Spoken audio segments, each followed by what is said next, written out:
अस्सलाम वालेकुम दोस्तों, मैं हूं शफीक अहमद और आप देख रहे हैं लॉ एकेडमी। आज का जो हमारा लेक्चर है वो पाकिस्तान पेनल कोड के चैप्टर नंबर 2 जनरल एक्सप्लेनेशन का सेक्शन नंबर 31 है। कल हमने सेक्शन 30 तक पढ़ा था, लेकिन आज हम 31 पढ़ेंगे। डेफिनेशन पढ़ते हैं। A will, the words a will denotes any testament document, यानी विल जो है वो डिनोट करता है एक टेस्टामेंट्री डॉक्यूमेंट। टेस्टामेंट डॉक्यूमेंट हम उसको कहेंगे जब कोई बंदा एक वसीयत लिखता है या अपने आप लिखता है या किसी से लिखवाता है, तो जो वो डॉक्यूमेंट होगा तो हम उसको टेस्टामेंट्री डॉक्यूमेंट कहेंगे। 31 सेक्शन ये समझाता है कि टेस्टामेंट्री डॉक्यूमेंट किसको कहते हैं और विल क्या है। विल तब होगी जब टेस्टामेंट डॉक्यूमेंट होगा। टेस्टामेंट डॉक्यूमेंट तब हम उसको कहेंगे जो वसीयत होगी। तो आगे चलते हैं। Section 32, words referring to acts include illegal omission. Illegal omission यानी गैर कानूनी गफलत। ओमिशन का मतलब है गफलत, मिस्टेक, नेगलेक्ट।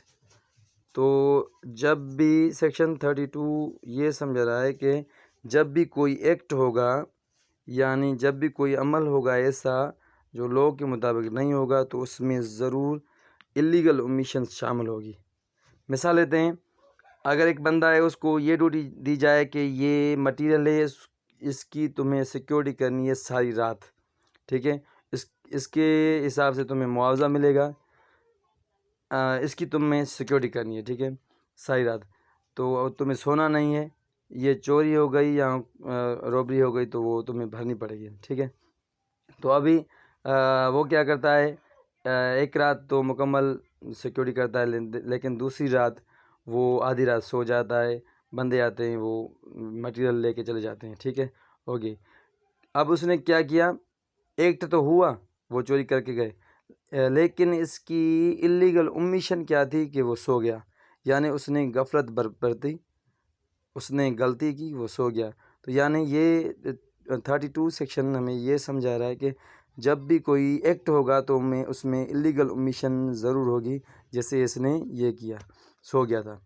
और दूसरी मिसाल लेते हैं। जब सिक्योरिटी बैंक के बाहर गेट पे होते हैं, सिक्योरिटी का वो चेक करते हैं, अगर वो चेक नहीं करता बंदों को, अगर वो डाकुओं को पता चल जाता है कि वो नहीं कर रहे चेक अभी, तो वो आ जाएं, उसको बिना चेकिंग के अंदर आ जाएं, वो बैंक लूट के चले जाएं, तो बैंक जो लूटी गई तो वो तो एक्ट हुआ, लेकिन इलीगल ओमिशन यहाँ क्या हुई कि उसने गेटमैन ने उनको चेक नहीं किया।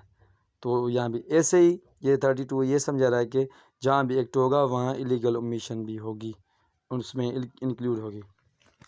सेक्शन 33 पढ़ते हैं। एक्ट और ओमिशन, इन दोनों की डेफिनेशन अलग बता रहा है।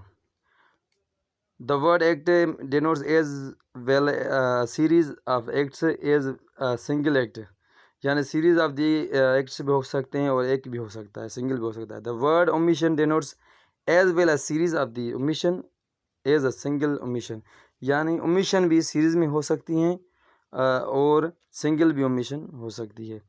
तो और एक्ट का मतलब है कि जो कानून बताए कि ऐसे करो ऐसे ना करो, मतलब है कि किसी का कत्ल मत करो, तो वो फिर भी करे तो वो उसने कोई एक्ट किया, ठीक है। और ओमिशन क्या है, अगर कानून जिसकी इजाज़त दे कि ये करो और वो ना करे तो ये ओमिशन हो गई, यानी ईमानदारी से काम करो, वो ना करे तो उसने ओमिशन किया।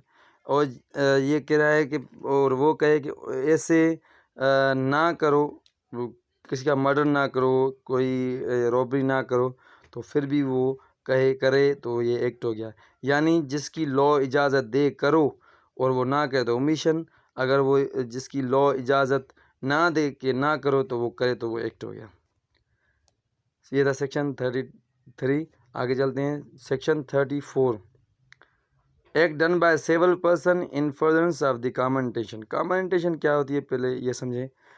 एक ही सेवरल पर्सनस हों, 2, 4, 5, 2 से ज़्यादा बंदे हों, उनकी इंटेंशन एक ही हो। इंटेंशन मीन्स ख्यालात एक ही हों कि हमें ये काम करना है, वो सुलह करते हैं कि हमें ये काम करना है, और वो एक जगह बैठकर कहते हैं ये हमें काम करना है, तो ये कॉमन इंटेंशन हम इसको कहेंगे।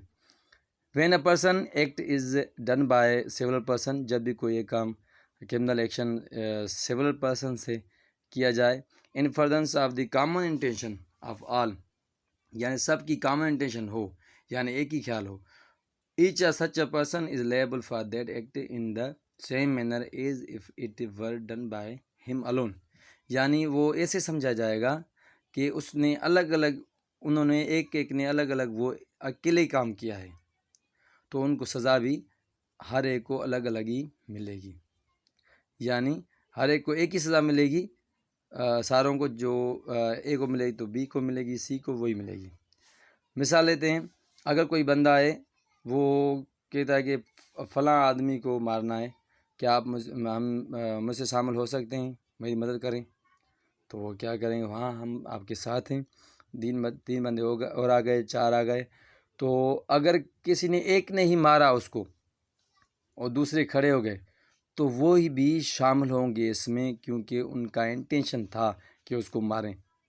चाहे वो मारें या ना मारें, चाहे वो गोली ना मारें, वो वहाँ पर ही खड़े होकर देखें कि वो उसको मार रहा है, तो क्योंकि उसका कॉमन इंटेंशन था उन चारों का, तो सज़ा भी उनको सारों को सेम ही मिलेगी। सेक्शन 34 था कॉमन इंटेंशन के बारे में, तो सज़ा उनको सेम मिलेगी। सेक्शन 35 है, when such an act is a criminal by reason of its being done with a criminal knowledge of intention, whenever an act, जब भी कोई act which is criminal by reason of its being done with a criminal knowledge intention, जब कोई भी criminal knowledge और intention से कोई भी अमल लाएअमल हो, is done by several person, किसी मुख्तलिफ बंदों के हिसाब से हो गया हो, each of such a person who joins in act, जो जिसने भी वो ज्वाइन किया act with such knowledge intention, उसी नॉलेज और इंटेंशन के साथ, it liable for an act in same manner as if the act were done by him alone with criminal knowledge, that knowledge और इंटेंशन, यानी जब भी कोई एक बंदा जाता है कि वो बोलता है कि फ़लाँ आदमी को मुझे मारना है, ए बोलता है तो मुझे बी को मारना है, और बी की उस पर घर पे डाका भी डालना है, तो 3 बंदे आ जाते हैं, हम उसके घर में डाका डालेंगे। अगर वो जहाँ जाते हैं तो वो उसको डाका भी डालते हैं और उस बंदे को मार देता है वो बंदा, तो उन सारों को सज़ा सेम मिलेगी। क्यों? कि उनको तो पता था कि ये बंदा उसको मारेगा, और अगर हम इसके साथ गए, वो 3 बंदों को मालूम था कि उनको मारेगा, उस बंदे को मारेगा, फिर भी वो उसके साथ जाते हैं, तो सज़ा सेम मिलेगी, चाहे उसको मारें या ना मारें। उनकी इंटेंशन भी ये ना हो कि हम उसको नहीं मारेंगे, हमारा काम है सिर्फ वहाँ पर डाका डालना बस। और लेकिन जो चौथा बंदा था उसको उसका इंटेंशन था कि उसको मारूंगा, ये उसके साथ गए, चाहे उनका इंटेंशन हो या ना हो, पर उसको मालूम था, नॉलेज थी उनको कि ये बंदा उसको ज़रूर मारेगा, तो अगर वो जाते हैं डाका डालते हैं और वो बंदा उसको मार देता है, तो उन चारों को सज़ा सेम मिलेगी। हालांकि वो उस 3 बंदों की इंटेंशन ये ना थी कि उसको मारें, फिर भी क्योंकि उनको नॉलेज पहले से थी कि ये बंदा उसको मारेगा ज़रूर, तो ऐसी सूरत में उनको सज़ा भी सेम मिलेगी। तो ये था आज का हमारा लेक्चर। उम्मीद है कि आपको सारे के सारे सेक्शन जो भी हम पढ़ के आएंगे आपको सब समझ आ गए होंगे।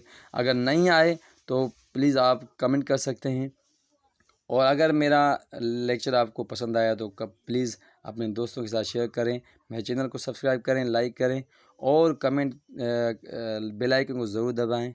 मिलते हैं नेक्स्ट वीडियो में। अल्लाह हाफिज़।